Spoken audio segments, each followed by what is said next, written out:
नमस्कार दोस्तों। तो स्वागत है आपका हमारे YouTube चैनल जीके ज्ञान योग में। तो दोस्तों, जो हमने सीरीज शुरू करी थी उम्मीद सीरीज, आज हम उसमें लेके आए हैं कुछ टॉपिक जैसे कि उत्तराखंड राज्य व्यवस्था एवं प्रशासन, जो कि काफ़ी इम्पोर्टेंट टॉपिक है, और चंद वंश के कुछ MCQ।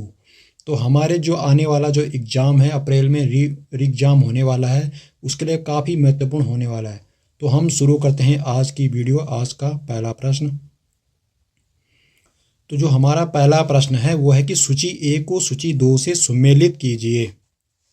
तो इसमें तहसील दे रखे हैं, इनको हमें बताना है कि ये किस जिले से क्या है, सुमेलित हैं। तो पहला जो दे रखा है वो दे रखा है सल्ट। तो सल्ट कहाँ है? सल्ट पड़ता है अल्मोड़ा में। इसके बाद जो है वो है लैंसडाउन। लैंसडाउन सबको पता है कहाँ है, पौड़ी में है। इसके बाद है ऊखीमठ। तो ऊखीमठ कहाँ है? ऊखीमठ हो जाएगा रुद्रप्रयाग में। इसके बाद खटीमा हो जाएगा हमारा वीएस नगर यानी कि उधम सिंह नगर में। तो इसका आंसर क्या हो जाएगा? ए वाला हो जाएगा, 3 4 1 2। अगला हमारा प्रश्न है, निम्न में से रुद्रप्रयाग जनपद की विधानसभा सीट है तो कौन कौन सी है? तो इसमें रुद्रप्रयाग भी है और केदारनाथ भी है। तो इसका आंसर क्या हो जाएगा? ए एवं बी इसका आंसर हो जाएगा। अगला जो हमारा प्रश्न है वह है, उत्तराखंड के निम्नलिखित जिलों के निर्माण गठन को सूची 1 से सूची 2 से सुमेलित कर बताइए। ठीक है, तो जिला दे रखा है, इसका गठन वर्ष हमें बताना है। तो पहला जो इसमें इन्होंने दे रखा है वो है हरिद्वार। तो हरिद्वार कब बना? हरिद्वार जो जिला बना, इसका गठन कब हुआ? 28 दिसंबर 1988 में हुआ। उधम सिंह नगर का कब हुआ? उधम सिंह नहीं, हरिद्वार कब हुआ था? हाँ, हरिद्वार सही है, 28 दिसंबर 1988 में होता है। इसके बाद जो है उधम सिंह नगर है। उधम सिंह नगर हुआ था, वो हुआ था 30 सितंबर 1995 में हुआ था। इसके बाद है चंपावत। तो चंपावत भी कब कब हुआ था? चंपावत हुआ था 15 सितंबर 1997 में हुआ था। इसके बाद रुद्रप्रयाग भी कब हुआ था? 97 में बना था। कब बना था? 16 सितंबर 1997 में बना था। यानी इसका आंसर क्या हो जाएगा? इसका आंसर सी वाला हो जाएगा। अगला प्रश्न हम देखते हैं। अगला जो हमारा प्रश्न है वो है, चमोली जनपद की विधानसभा सीटों में से आरक्षित विधानसभा सीट कौन सी है? तो कौन सी सीट हो जाएगी आरक्षित? आरक्षित हो जाएगी हमारी थराली विधानसभा सीट हो जाएगी। अगला जो हमारा प्रश्न है वह है, सूची ए को सूची 2 से सुमेलित करना है। इसमें क्या दे रखे हैं? इसमें दे रखे हैं जिला दे रखे हैं, उनसे संबंधित स्थान दे रखे हैं, जिससे हमें क्या करना है? सुमेलित करना है। पहला हरिद्वार है, कहाँ है? लक्सर खानपुर है। इसके बाद है रुद्रप्रयाग। तो रुद्रप्रयाग में क्या आता है? यहाँ ऊखीमठ और क्या है? अगस्त मुनि। उधम सिंह नगर क्या है? यहाँ पे क्या है? सितारगंज और खटीमा। चमोली में क्या है? जोशीमठ, कर्णप्रयाग और देवाल है।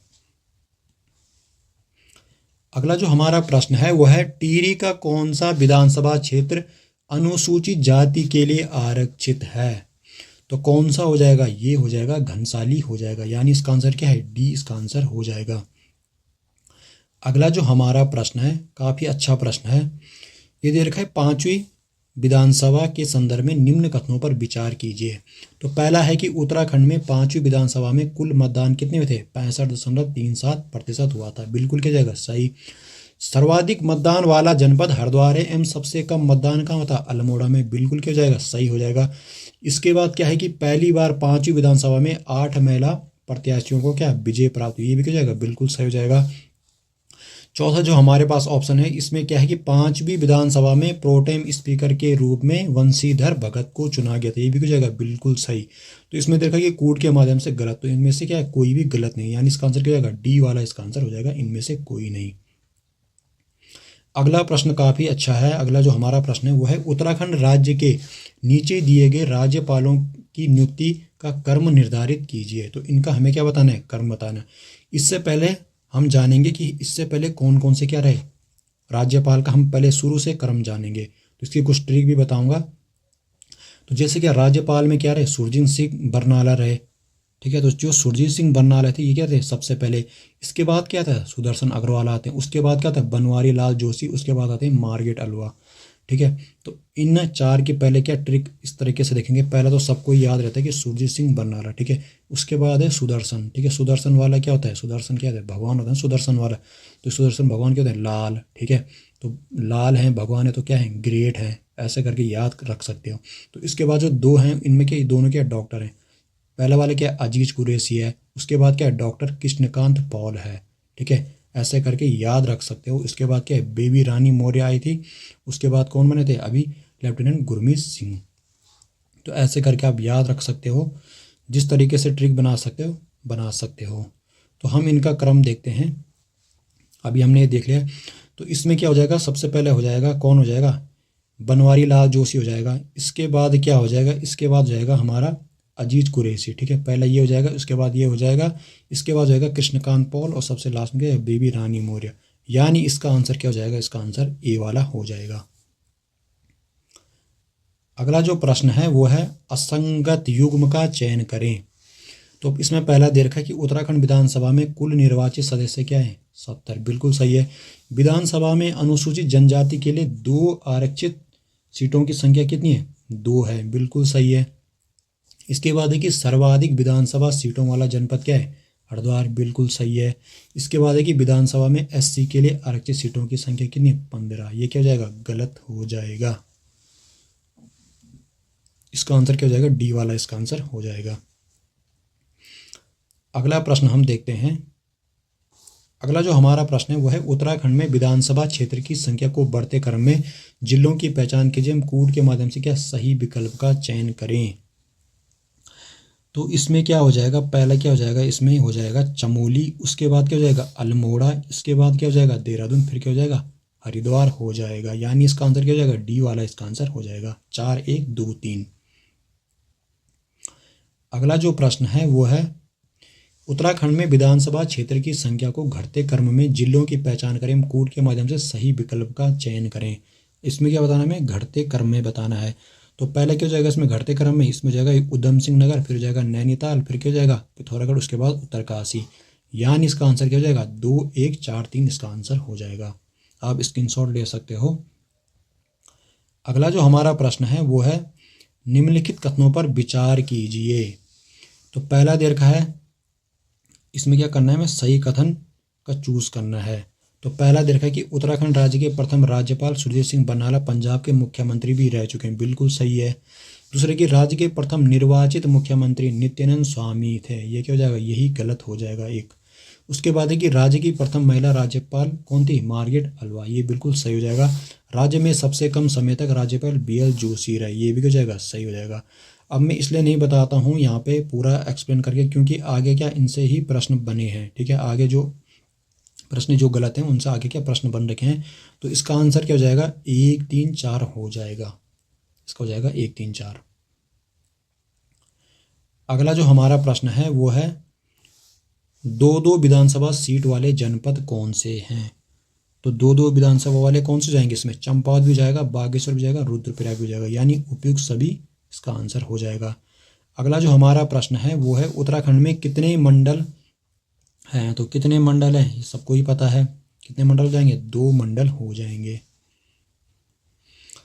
अगला जो हमारा प्रश्न है वो है कि सूची 1 को सूची 2 से सम्मिलित कीजिए। काफ़ी अच्छा प्रश्न है। तो इसमें पहला देखा कि प्रथम विधानसभा अध्यक्ष अंतरिम, तो कौन थे अंतरिम, ये थे हमारे प्रकाश पंत। इसके बाद दूसरा देखा कि प्रथम विधानसभा अध्यक्ष निर्वाचित। ठीक है, अंतरिम मतलब इस टाइम पे क्या चुनाव नहीं हुए थे। ठीक है, निर्वाचित मतलब जो निर्वाचन होके हुआ है, ये कौन थे, यशपाल आर्य। इसके बाद प्रथम प्रोटेम स्पीकर कौन थे, हमारे काजी मोइनुद्दीन थे। और प्रथम मुख्य सचिव कौन थे, अजय विक्रम सिंह थे।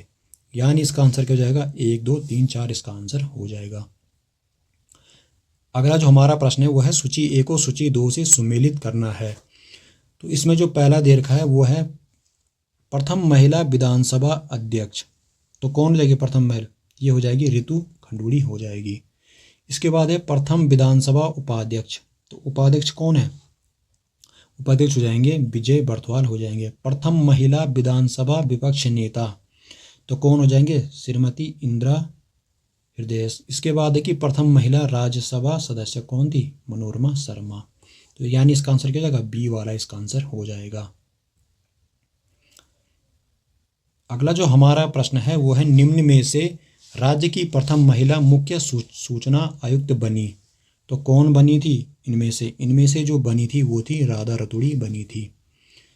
अगला जो हमारा प्रश्न है वो है सूची 1 को सूची 2 से सम्मिलित कीजिए।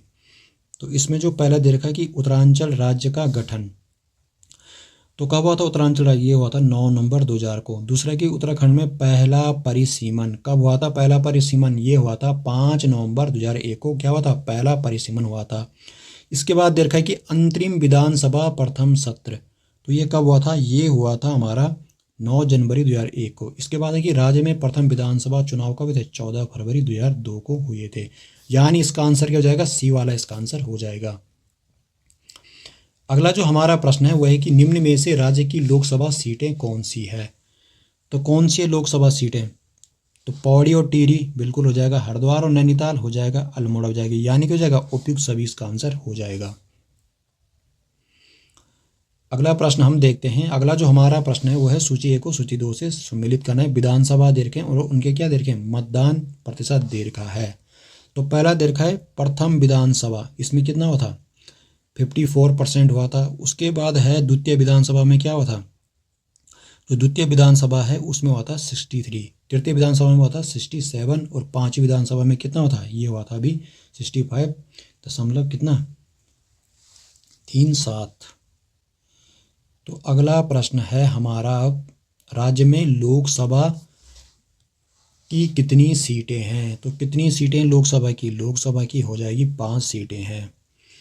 अगला प्रश्न है उत्तराखंड के 70 विधानसभा क्षेत्रों में से निम्न में से कौन सी विधानसभा सीटें एससी के लिए आरक्षित है? कूट के माध्यम से सही विकल्प का चुनाव कीजिए। तो पहला है कि नैनीताल बिल्कुल है, बागेश्वर बिल्कुल है, चकराता को छोड़ के कौन सा है? घनसाली है। तो एससी के लिए क्या हो जाएंगे? इसका आंसर रहेगा 1, 2, 4, चकराता नहीं है। अब हम देखते हैं कुछ चंदवंश से कुछ प्रश्न देखेंगे। अब हमारे कुछ चंदवंश वाले प्रश्न रह गए थे तो उनको हम करते हैं। तो इसमें जो पहला प्रश्न है वो है कि निम्न में से किसने हर्षदेव जोशी को कुमाऊं का अलवारिक कहा था? तो किसने कहा था? कैप्टन हियर्सी और डब्ल्यू फेजर ने। तो दोनों ने कहा था। ए और बी का आंसर हो जाएगा। अगला जो प्रश्न है, नेपाली भाषा नेवारी खसकुरी का प्रभाव दिखाई देता है। तो किस पे दिखाई देता है? ये दिखाई देता है कुमाऊनी पे दिखाई देता है। अगला जो प्रश्न है, चंद राजाओं के सेनापति को क्या कहा जाता था? इनके सेनापति को क्या कहा जाता था? बक्सी कहा जाता था। अगला हमारा प्रश्न है कि चंदों की द्वितीय राजधानी अल्मोड़ा किस नदी के तट पर है? तो ये किस नदी के तट पर जाएगा? ये हो जाएगा कोसी नदी के तट पर हो जाएगा। ये काफ़ी इंपॉर्टेंट प्रश्न है। ये वाला जो अभी ये वाला प्रश्न है ये है, पानीपत के तृतीय युद्ध के समय चंद शासक कौन था? ऐसे प्रश्न आयोग बनाता है तो यहाँ पे क्या होता है? ये काफ़ी टफ प्रश्न बनने के चांस होते हैं। तो ये क्या हो जाएगा? इसका आंसर हो जाएगा दीपचंद, इसका आंसर हो जाएगा। अगला जो हमारा प्रश्न है वो है कि कथन ए व कारण आर के संदर्भ में निम्न कथनों का सही उत्तर दें। तो इसमें जो कथन ए है, रुद्रचंद को कुर्मांचल का हर्ष शिलादित्य के नाम से भी जाना जाता है। तो ये क्या हो जाएगा? ये बिल्कुल सही हो जाएगा ये वाला। उसके बाद कि रुद्रचंद की संस्कृत से प्रेम तथा वह तलवार चलाने में माहिर था। ये भी क्या जाएगा? बिल्कुल सही। यानी क्या हो जाएगा? कथन ए व कारण दोनों क्या है? सही हैं और आर ए की क्या है? सही व्याख्या है। अगला प्रश्न हम देखते हैं। अगला प्रश्न कि किस वंश के राजकुमार अपने नाम से पहले कुंवर व गुसाई लगाते थे? तो कौन लगाते थे? ये लगाते थे चंद लोग। अगला जो प्रश्न है यही प्रश्न क्या इससे पहले जो वीडियो डाल रखी है उसमें यह प्रश्न है कि नदी पुलों पर लगने वाला कर कौन सा है? तो इसलिए मैंने इसका आंसर वहां पे नहीं बताया था। तो ये क्या हो जाएगा? ये हो जाएगा जूलिया और क्या हो जाएगा? सांगा। इन दोनों को ही क्या बोला जाता है। यानी इसका आंसर क्या हो जाएगा? ए एवं बी इसका आंसर हो जाएगा। वहां पे एक जगह पे था कि ये कर कौन सा, नहीं तो वहां पे सांगा वाला नहीं था। तो अगला जो हमारा प्रश्न है उस वाली इससे पहले वाली वीडियो में देखना, उसमें सारे कर बता रखे हैं कौन कौन से कर हैं, उसमें सारे कर वाले एमसीक्यू हैं। तो अगला हमारा प्रश्न है कि चंद काल में तराई भाबर में स्थित परगनों को वर्तमान नामों से सम्मिलित कीजिए। ये काफ़ी इंपॉर्टेंट प्रश्न है, ऐसे प्रश्न आयोग बनाता है। तो इसमें देखते हैं हम परगना दे रखे हैं और वर्तमान नाम उनके दे रखे हैं। तो सहजगिर किसका नाम है भाई? सहजगिर हो जाएगा जसपुर का, काफ़ी इंपॉर्टेंट है। कोटा किसका नाम है? कोटा हो जाएगा काशीपुर का नाम। मुंडिया तो काफ़ी इंपॉर्टेंट है, मुंडिया याद रखना ना। मुंडिया किसका नाम है? बाजपुर का नाम है। छीनकी किसका नाम है? छीनकी है गदरपुर का नाम क्या है? छीनकी है। यानी इसका आंसर क्या हो जाएगा? बी वाला इसका आंसर हो जाएगा 4, 1, 2, 3 इसका आंसर हो जाएगा। अगला हम प्रश्न देखते हैं। अगला प्रश्न एग्जाम में आ चुका है। राजा के नर्तकों एवं नर्तकियों के लिए जाने वाला कर था। तो कौन सा कर था? ये था बजनिया कर था। अगला प्रश्न है कि कालू तड़ागी किस चंद शासक का सेनापति था? तो किसका था? सोमचंद का। अगला प्रश्न है कि किस चंद शासक के समय प्रथम भूमि बंदोबस्त कराए जाने का उल्लेख मिलता है? तो किसके टाइम पे होता है? ये होता रतनचंद के टाइम पे हुआ था। अगला जो हमारा प्रश्न है वो है कि किस चंद शासक द्वारा सर्वप्रथम अभिलेख खुदवाया गया था? तो किसके द्वारा खुदवाया गया था? ये जो खुदवा गया था ये खुदवाया गया था अभय चंद के द्वारा। अगला जो प्रश्न है वो है कटकाली प्रथा को प्रोत्साहन देने वाला चंद राजा कौन सा था? वो था हमारा भारती चंद। इसके टाइम पे क्या होता है? नायक जाति की उत्पत्ति होती है जिन्हें क्या कहा जाता है? अवैध संतान वाला। ठीक है। अगला जो प्रश्न है वो है सर्वाधिक लंबे समय तक शासन करने वाला चंद राजा कौन था? काफी इंपॉर्टेंट प्रश्न है। ये हो जाएगा ज्ञानचंद हो जाएगा। अगला जो प्रश्न है हमारा वो है कि चंदकालीन प्रशासनिक व्यवस्था के संदर्भ में निम्न कथनों पर विचार करें। तो इसमें हमें क्या बताना है? अगला जो हमारा ये है प्रश्न है तो इसमें क्या करना है? इन पे हमें विचार करना और गलत विकल्प का चयन करना है। तो इसमें जो पहला दे रखा है वो है चंदों के समय क्या परमास दात्री मेहरा व फरत्याल थे। ये क्यों जाएगा? सही हो जाएगा। ठीक है। दूसरा कि राज कोली राज परिवार के लिए कपड़े बुनते थे। बिल्कुल सही हो जाएगा। ताम्र पत्रों के उत्कीर्णों को सुनार या सुधार कहा जाता था। बिल्कुल सही। टमटा ताम्रपत्र बनाने का कार्य करते थे। बिल्कुल सही। यानी कि जाएगा इनमें से कोई भी क्या गलत नहीं है। डी इसका आंसर हो जाएगा। अगला प्रश्न काफी सिंपल है। पटरंग प्रथा का प्रचलन किसने कराया था? तो ये कराया था इंद्रचंद ने। तो इसमें क्या बोलते थे? झूठ बोलते थे। तो इनको क्या लगता था कि झूठ बोलने से क्या होगा? रेशम ज्यादा होगा। इस प्रथा को क्या बोलते हैं? पटरंग प्रथा कहा जाता था। अगला जो प्रश्न है वो है चंदों के समय परगने थे। तो कौन कौन से परगने थे? तो हो जाएगा ध्यानीरो, ध्यानी कोटा, छकाता, कोटी, ये सारे के सारे थे। यानी इसका आंसर क्या हो जाएगा? उपयुक्त सभी इसका आंसर हो जाएगा। अगला जो हमारा प्रश्न है वो है कि गढ़वाल पर सर्वप्रथम आक्रमण करने वाला चंद राजा कौन था? तो कौन हो जाएगा गढ़वाल पर? ये हो जाएगा कीर्तिचंद हो जाएगा। अगला जो प्रश्न है वो है बीणाचंद की मृत्यु के बाद कुमाऊं में किस जनजाति का अधिकार हो गया था? तो किस जनजाति का अधिकार हो गया था? ये हो गया था खस जनजाति का अधिकार हो गया था। अगला जो हमारा प्रश्न है वो है भारत में बाबर के आक्रमण के समय कुमाऊं का शासक कौन था? काफी इंपोर्टेंट प्रश्न है। ऐसे प्रश्न बनने के चांस होते हैं। तो इसका आंसर क्या हो जाएगा? इसका आंसर हो जाएगा भीष्मचंद। इसका आंसर हो जाएगा। अगला जो हमारा प्रश्न है वो है चंद प्रशासन में थातवान कौन थे? पहले भी ये प्रश्न पूछा गया है। थातवान किसे कहा जाता है? ये कहा जाता भूमि का स्वामी को कहा जाता। तुम्हें कमेंट करके बताना है कि कूद किसे कहा जाता था। अगला जो प्रश्न है कि चंदों के समय परगने थे। तो चंदों के समय कौन कौन से परगने थे भाई? पाली पछाव था, चौरगरखा था, फालदा कोट था, काली कुमो था। यानी क्या हो जाएगा? उपयुक्त सभी इसके आंसर हो जाएंगे। अगला जो हमारा प्रश्न है वो है चंद राजवंश में चार थान व्यवस्था क्या है? जो चार थान व्यवस्था था वो क्या था? ये था पंचायती कचहरी था। ठीक है, पंचायती कचहरी। इसके बाद है कि हरकदेव जोशी किन राजाओं के प्रसिद्ध दीवान थे? तो हरकदेव जोशी किन राजाओं के थे? ये थे चंद राजाओं के क्या थे? प्रसिद्ध दीवान थे। अगला प्रश्न कि चंद काल में तराई भाबर में निम्नलिखित परगने थे। कौन कौन थे? बक्सी था, बिल्कुल, छीनगी था, किलपुरी था, बुकसाड़ था। ठीक है, यानी कि इसका आंसर क्या हो जाएगा? उपयुक्त सभी इसका आंसर हो जाएगा। अगला जो हमारा प्रश्न है वो है निम्न में खाए कर के रूप में लिया जाता था। तो कौन सा कर लिया था? अनाज और नगदी। यानी इसका आंसर क्या हो जाएगा? ए व बी दोनों इसका आंसर हो जाएगा। आज हमने प्रश्न कुछ कम रखे हैं। आज हमने जिला सीरीज नहीं रखी है। इसके बाद वाली वीडियो में हम जिला वाला भी मिक्स करेंगे जैसे हम करते आ रहे हैं। तो अगला जो हमारा प्रश्न है वो है चंद शासकों के समय कैनी कौन थे? काफ़ी इंपॉर्टेंट प्रश्न है, पेपर में बन चुका है। तो कैनी क्या होते थे? भूदास को क्या कहा जाता? कैनी कहा जाता। सी इसका आंसर हो जाएगा। अगला जो प्रश्न है वो है गल्ला चहाड़ा भू राजस्व अनाज का कितना भाग होता था? तो ये क्या होता था? ये होता था 6वां भाग होता था। तो दोस्तों आपको वीडियो कैसी लगी? वीडियो को शेयर करें, सब्सक्राइब करें। धन्यवाद दोस्तों। और कमेंट करके बताएं कि क्या कुछ चेंज करना चाहे, किस तरह के प्रश्न रखने चाहे, कौन कौन से टॉपिक ज़्यादा कराएं। इसके बाद करंट की भी वीडियो आएगी और जीएस की भी वीडियो आएगी।